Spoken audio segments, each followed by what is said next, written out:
So the thing with carnosine, actually I have my own thing, it's a little different. But carnosine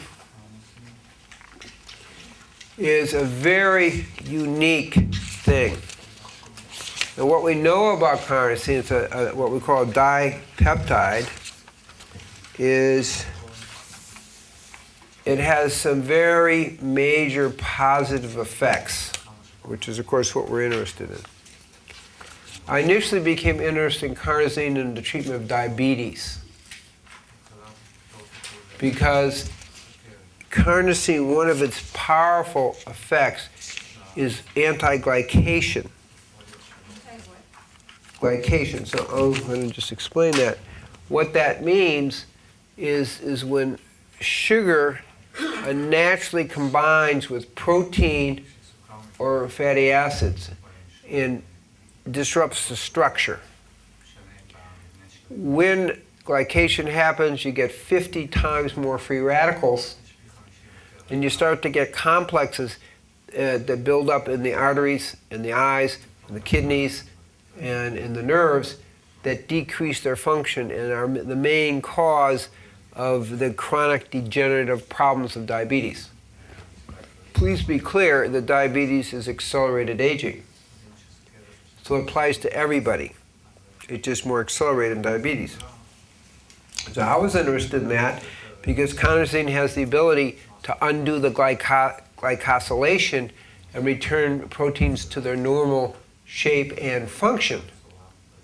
Very worthwhile, because we can actually reverse the glycation process. Now in diabetes you have a thing called an A1C. Anybody know what that is? A1C. Raise your hand if you know what it is. A1C. Okay, so some people know. What it means, it's a measure of the glycosylation in the body by measuring the amount of sugar that's unnaturally linked to hemoglobin. And if you have a glycosyl rate of 5.8 or higher, it means you're more likely to have diabetes.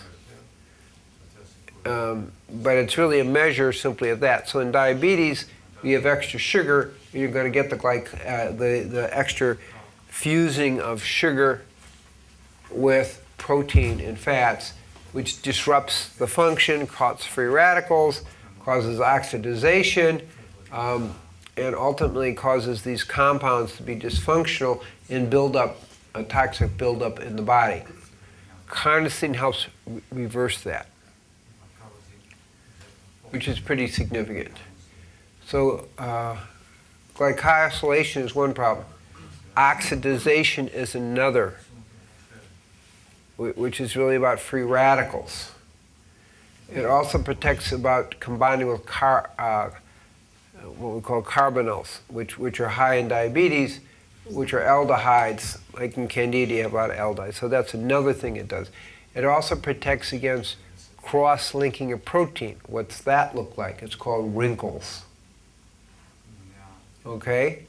So cross-linking, the proteins cross-link, but it affects your brain as well because the neural fibers in your brain start to cross-link and shut down your pathways. So not only does it impair brain function, but it also is associated with Alzheimer's process. Carnosine is also, low levels of carnosine have also been associated with increased Alzheimer's. It also binds zinc and copper, which again protects against Alzheimer's because the amyloid, beta amyloid, which is part of the Alzheimer's process, requires zinc. So it binds up the zinc so that process can't happen so easily. So we're looking at, a series of things that are quite significant with the carnosine. So it's an antioxidant, not its major role, but it's an antioxidant, the anti-glycosylation, anti-carbonylation, anti-cross-linking. it improves circulation, improves mental functioning, and improves heart and mental functioning.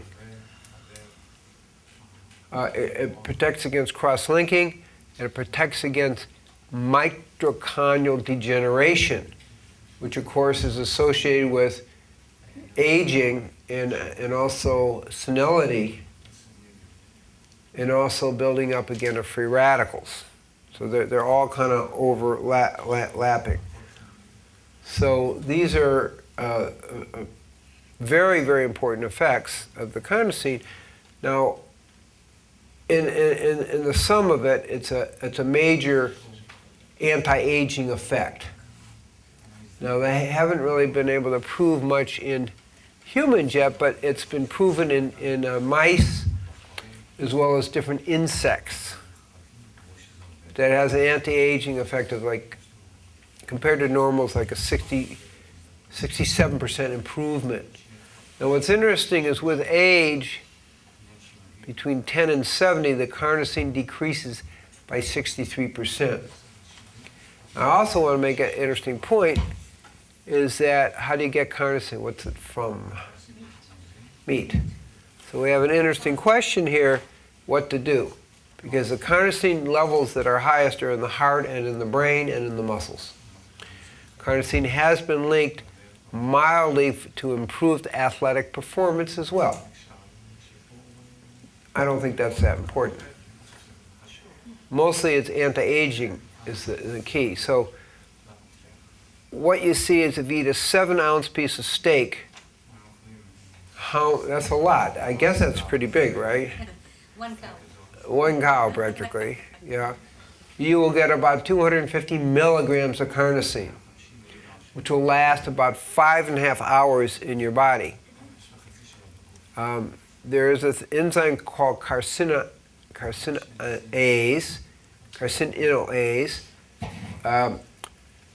which tends to break down the carnosine and limit its effects in the body, its positive effects. So for about 5 hours, your 1 helping of steak will help, 5.5 hours. What does it say for vegetarians? Well, you're not eating meat. Now you got a problem. But do you really have a problem? Not really. First of all, meat eaters have a problem because they are only getting, how many steak meals you're going to eat a day? 1 at the most, right? So you're only getting 5 hours, 5.5 hours out of 24.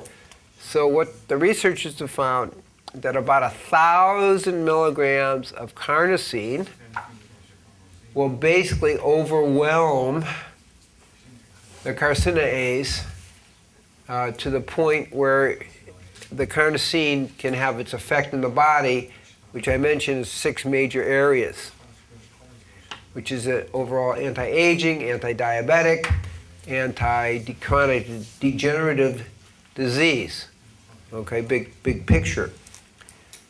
Okay, so still, if you're vegetarian, you're going to have less, right? Because the body is making carnosine a little bit on its own too. So it turns out that we now are able to get a vegan source of carnosine from bacteria. And then that is what we have. We offer a vegan source. 1/4 of a teaspoon, that's very little, will give you 1,000 milligrams a day. So we're actually doing way better than meat eaters. So I kind of recommend the carnosine as a big player here as an anti-aging, anti-chronic disease, anti-Alzheimer's, cardioprotective, actually, what? We're gonna, yeah. We haven't quite, Alzheimer's, but it does include cognition and memory as well, because all those are compromised when the brain is oxidized or you have glycation in products going on in the system. So it will help memory, cognition, Alzheimer's, of course, is the extreme of that. And so it is actually quite potent. I don't have all of what I just shared with you in that because everything's always being everything's out of date the minute you put it down. And although this was done 3 days ago, it's already out of date. But it's the way it is. There's no way to be constantly updated, and so we have to see that carnosine is very important.